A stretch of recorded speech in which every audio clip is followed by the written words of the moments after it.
सभी ठीक है। लास्ट क्लास में हमने देखा था कि हमने चैप्टर फर्स्ट स्टार्ट किया था ठोस अवस्था। ठोस अवस्था के बारे में थोड़ा पढ़ लिया था कि पदार्थ क्या होते हैं, ठोस के क्या क्या गुण होते हैं, ठोसों को कितने भागों में विभक्त किया जा सकता है। हमने देखा भी था ठोसों को हमने दो पार्ट में विभक्त किया था। कौन कौन से? एक लिखा था हमने क्रिस्टलीय ठोस, दूसरा लिखा था अक्रिस्टलीय ठोस, और दोनों के बीच में हमने अंतर भी बना करके देखा था उनके गुणों के आधार पर, जिसमें हमने गलनांक, गलन एंथैल्पी, विदलन के गुण और इस तरह से गुणों के आधार पर उसकी टेबल्स को बना करके देखा था। ये सारा हमने कहाँ पढ़ा था? जो पिछली क्लास में पढ़ा था। आज हम नया पढ़ने वाले हैं, उसके आगे का थोड़ा सा और पढ़ेंगे। क्लियर है? तो सभी चीज के लिए अपने नोट को निकालना है, जो बोर्ड पे लिखूंगा वो सब आपको लिखते जाना है। ठीक है, अगला टॉपिक हम लिख रहे हैं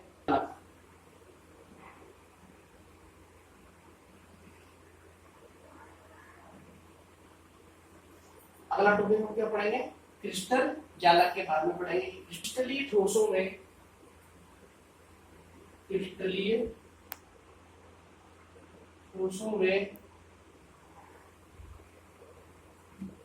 अवयवी कणों की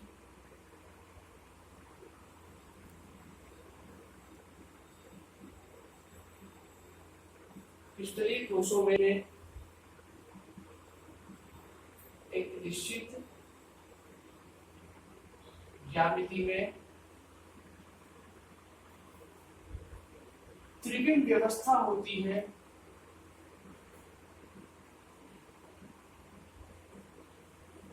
निश्चित ज्यामिति में त्रिविम व्यवस्था होती है कहते हैं। इस त्रिविम व्यवस्था को भी क्रिस्टल जालक कहते हैं।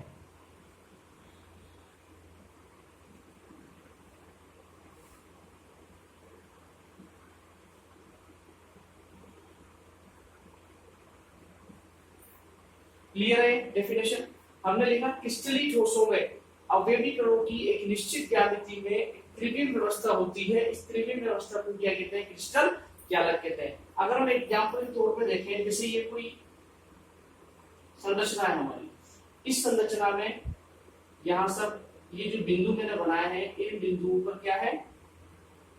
अवयवी कणों की एक निश्चित व्यवस्था है। तो ये क्या होगी? एक निश्चित व्यवस्था होगी। इस निश्चित व्यवस्था को क्या कहेंगे? क्रिस्टल जालक कहेंगे, क्योंकि इससे मिलकर क्या बन रहा है? क्रिस्टल का निर्माण हो रहा है, इसलिए इसको कहेंगे क्रिस्टल जालक। क्लियर है आपका? तो क्रिस्टल जालक की डेफिनेशन आप लोग लिख लीजिए। अगला हम जालक बिंदु, बहुत सिंपल था जालक बिंदु, बिल्कुल इसी जैसा ध्यान से देखने पहले तो फिर लिखेंगे। जालक बिंदु क्या होता है कि जैसे अभी हमने देखा था कि ये संरचना है, इस संरचना में क्रिस्टल जालक को प्रदर्शित करने के लिए एक बिंदु की जरूरत होती है। किसकी जरूरत होती है? एक छोटे से बिंदु की जरूरत होती है। इस बिंदु जो इसको प्रदर्शित कर रहा है, ये क्या कहलाता है? जालक बिंदु कहलाता है। क्लियर है? तो लिखेंगे इसकी डेफिनेशन में हम क्रिस्टल जालक में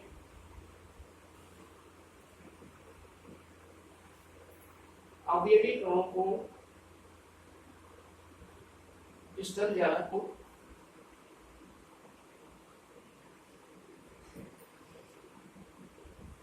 एक बिंदु से प्रदर्शित किया जाता है।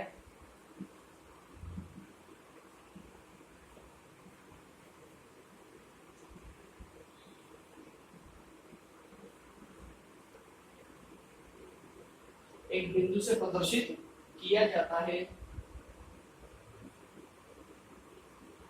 जिसे क्या कहते हैं? जालक बिंदु कहते हैं। जिसे जालक बिंदु कहते हैं। लिख लो उसको।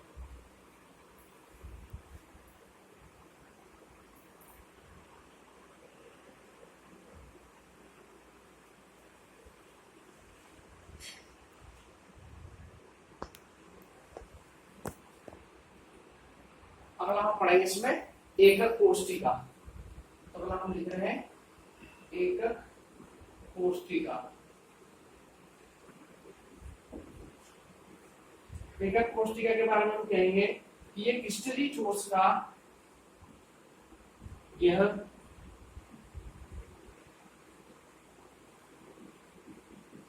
यह क्रिस्टलीय ठोस का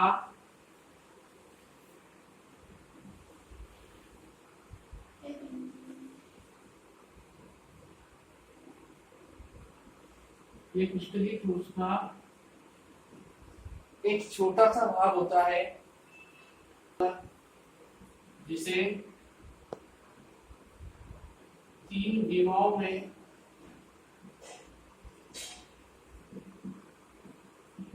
बार बार दोहराने पर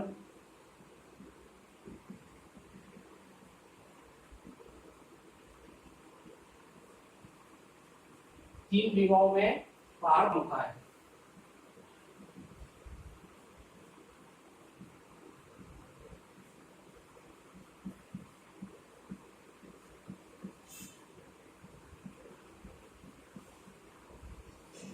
संपूर्ण जालक का निर्माण होता है। क्लियर है?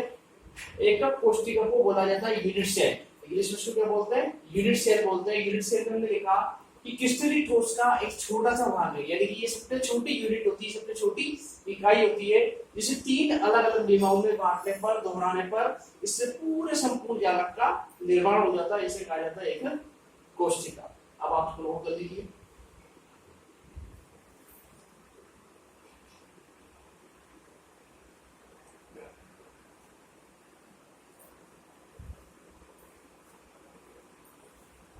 अब हम पढ़ेंगे, हमने एक कोशिका पढ़ लिया, अब बात आती है कि कोशिका के प्रकार।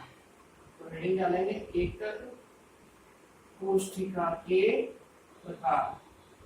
कितने प्रकार की होती है ये 2 प्रकार की होती है। एकक कोशिका के प्रकार कितने प्रकार की होती है? 2 प्रकार की होती है। 2 प्रकार की होती है। कौन कौन सी होती है? पहले तो हमने लिखेंगे सरल घनीय जालक कोशिका, सरल घनीय जालक कोशिका। और सेकंड है आपकी, सेकंड में पढ़ेंगे केंद्रित एकक कोशिका। सरल घनी जालक कोशिका और दूसरी है केंद्रित एकक कोशिका। दोनों की हम डेफिनेशन लिखेंगे और अगर इनके प्रकार होंगे तो प्रकारों को भी हम समझेंगे। पहले हम पहली वाली हेडिंग डाल लेते हैं सरल घनीय जालक कोशिका। फिर इसको पढ़ेंगे हम सरल घनीय जालक कोशिका।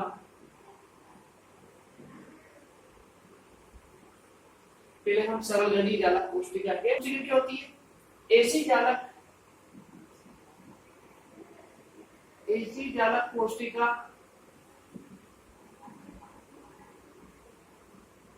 जिसमें अवयवी कण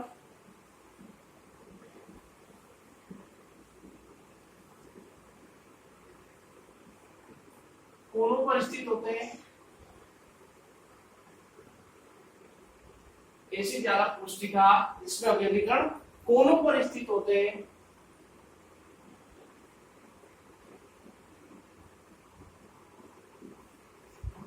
सरल घनीय जालक कोशिका कहलाती है।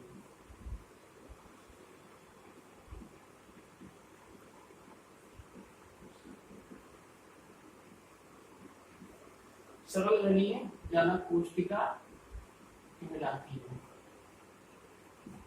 ठीक है, अब देखो कोनों पर कैसे स्थित होंगे, जरा मैं स्ट्रक्चर बना रहा हूं, ध्यान से देखें।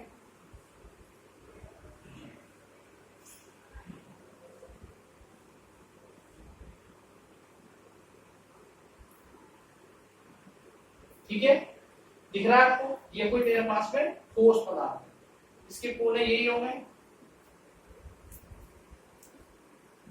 और इन कोनों पर जालक बिंदु के रूप में मैंने इनको प्रदर्शित कर दिया। ठीक है, कहलाएंगे इसके कोने। तो इस प्रकार की कोशिका कहलाती है सरल घनीय जालक कोशिका। ऐसे जालक कोशिका जिसमें अवयवी कण सिर्फ कोनों पर स्थित होते हैं वो कहलाती है सरल घनीय जालक कोशिका। इसको लिख लो, डायग्राम को बना लो। हमारा सरल घनीय जालक कोशिका। अब हम अगला दूसरा पढ़ेंगे केंद्रित एकक कोशिका। जो सेकंड वाला इसका प्रकार है केंद्रित एकक कोशिका, उसके बारे में हम पढ़ने जा रहे हैं। लिखेंगे हम केंद्रित एकक कोशिका के बारे में। ऐसे एकक कोशिका,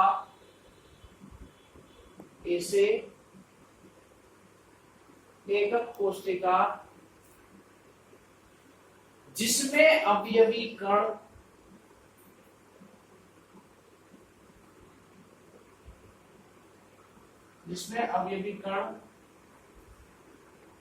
उनके कोनों के अतिरिक्त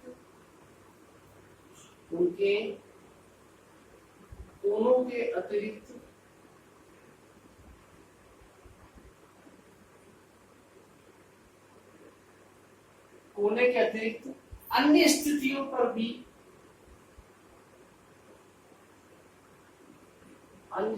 पर भी मौजूद हो,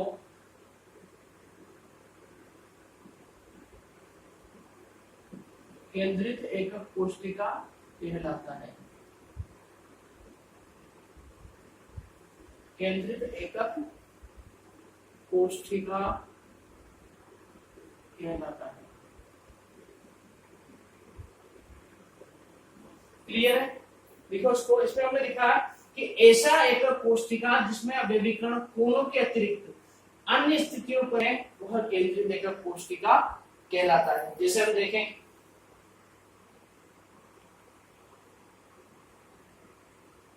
ये कोई ठोस पदार्थ है, ये इसके कोने हैं। अब इन कोनों के अलावा किसी अन्य स्थिति पर भी वो स्थित हो सकता है। जैसे हो सकता है कि वो यहाँ सेंटर में हो सकता है वो फलक में हो, या किसी अन्य स्थिति पर भी वो मौजूद हो सकता है, तो वो कहलाएगा आपका केंद्रित एकक कोशिका। क्लियर है? केंद्रित एकक कोशिका ये दो तरह के हुए। लेकिन अब केंद्रित एकक कोशिका के भी प्रकार होते हैं। केंद्रित एकक कोशिका के भी प्रकार होते हैं, और इसके प्रकारों में हम देखेंगे कि 3 प्रकार की होती है। तो लिख लिया होगा,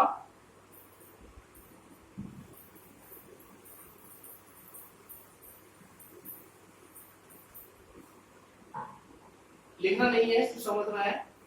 केंद्रित एकक कोशिका तो कितने प्रकार का होता है? 3 प्रकार का होता है।